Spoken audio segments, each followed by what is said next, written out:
Desde a morte de Yeshua, a fita escarlate deixou de ficar branca em Yom Kippur. O que será que aconteceu?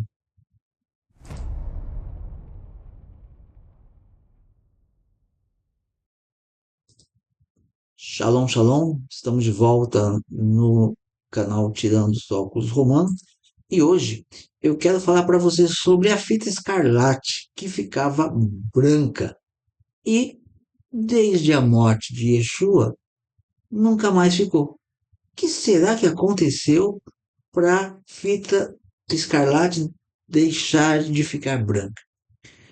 Para a gente entender um pouquinho melhor, eu vou trazer o versículo e vou te explicar aonde está, como funcionava esse sistema de sacrifício e por que nós vamos tentar entender por que houve essa mudança. Lá no livro de Isaías, no capítulo 1, versículo 18, diz assim: Vinde, pois, e arrazoemos, diz o Senhor. Ainda que os vossos pecados sejam como a escarlata, eles se tornarão brancos como a neve. Ainda que sejam vermelhos como o carmesim, se tornarão como lã. Então veja só que esse versículo ele fala que fala sobre o perdão de Deus. Ainda que os nossos pecados possam ser vermelho, escarlate, eles podem se tornar brancos como a neve. Com base nisso, no dia de Yom Kippur, no dia em que há talvez um dos dias mais importantes para o povo de Israel, e não só o povo de Israel, para quem crê na Bíblia, é o dia de você afligir a sua alma.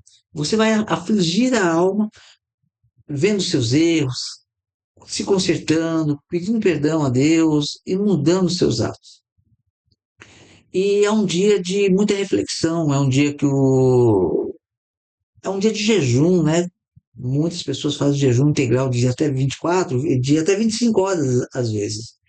Agora, é, aonde entra a fita escarlate nisso? No Yom Kippur tinha a oferta, que era dois bodes. Um era sacrificado, era lançado sortes, ofertado. Um deles seria, por sorteio, ofertado para sacrifício.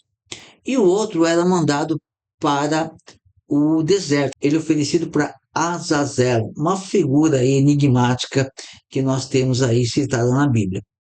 Então, Azazel, ele é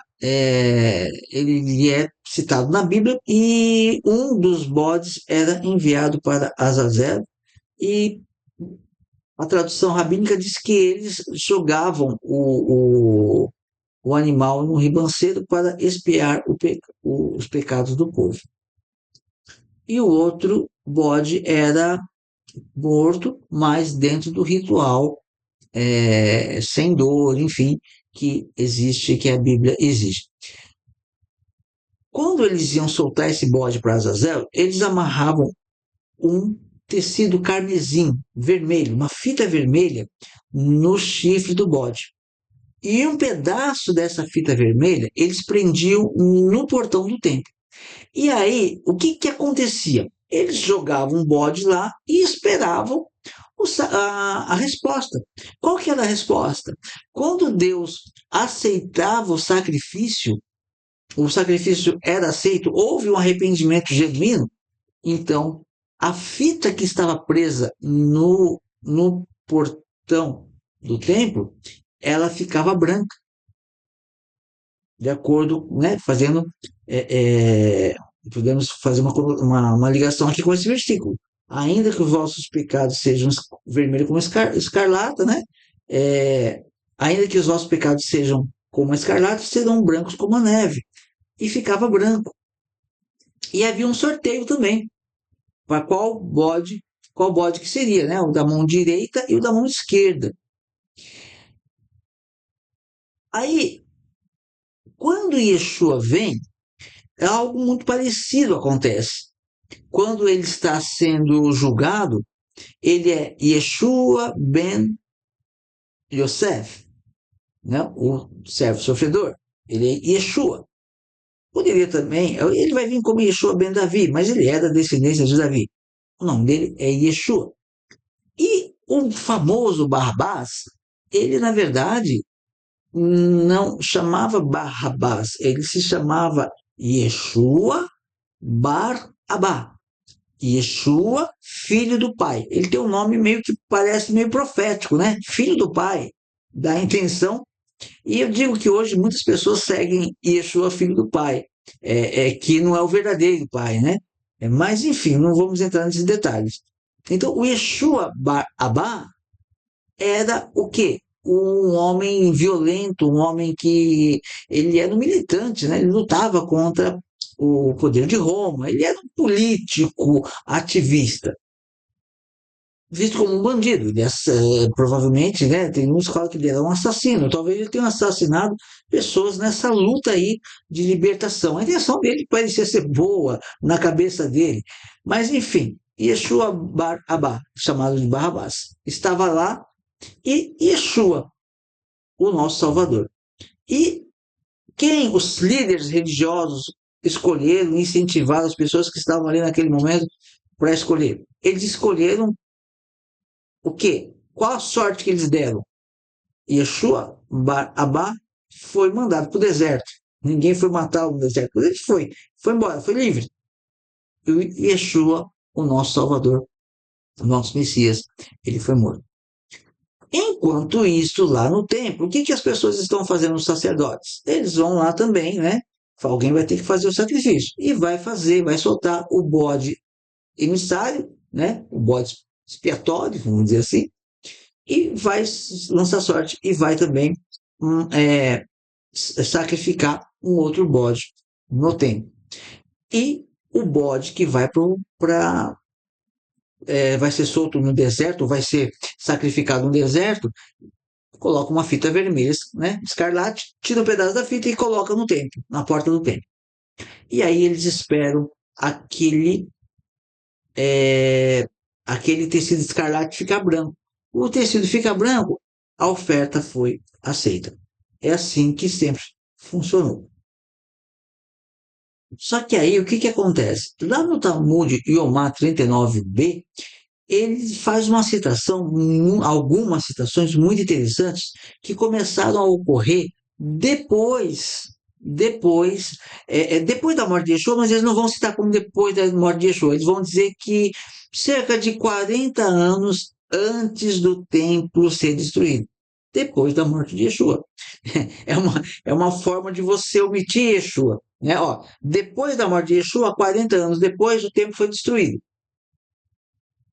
E esse processo acontece depois da morte de Yeshua até o templo ser destruído.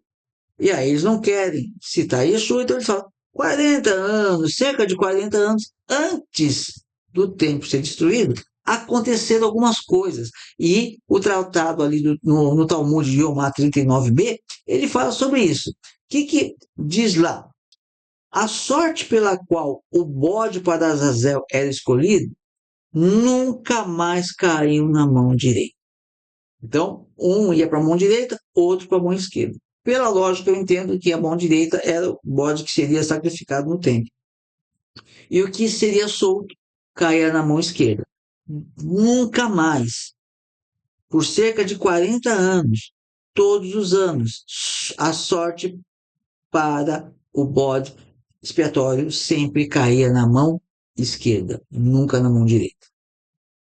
A fita escarlate nunca mais ficou branca. Isso aqui está no Talmud. Por que a fita escarlate nunca mais ficou branca? O que significava aquela fita ficar branca? Significava que Deus recebeu o sacrifício, o perdão foi legítimo, o pedido de perdão, o arrependimento foi legítimo e Deus concedeu o perdão. A fita escarlate fica branca, como citado em Isaías. Mas nunca mais essa fita ficou branca. Também diz que a lâmpada ocidental do candelabro, ela nunca mais se manteve acesa. E as portas do templo se abriam sozinhas. Portas pesadíssimas que precisaram de vários homens para fechá-la, nunca mais, essas portas não ficavam mais fechadas. Eles fechavam, porque quando estava aberta a porta do templo, eles iam lá e fechavam. Aí, quando eu ia ver, a porta tinha se aberto. e ele veio cumprindo as profecias das 70 semanas, e Jerusalém foi reconstruída, o povo voltou para Jerusalém, o tempo passou, 62 semanas depois das 7 semanas da reconstrução de Israel, de Jerusalém, o povo voltou, o Messias surgiu, e depois das 69 semanas, ele, então, o Messias foi cortado. Ele que veio fazer aliança com o seu povo, com o povo de Deus. E, desde então, o sacrifício não é mais feito em templo. Não há necessidade de um terceiro templo, porque o sacrifício ele foi feito através de Yeshua HaMashiach. Glória a Deus por isso. Que o Eterno abençoe a sua vida e, o Eterno permitindo, estaremos de volta numa próxima oportunidade.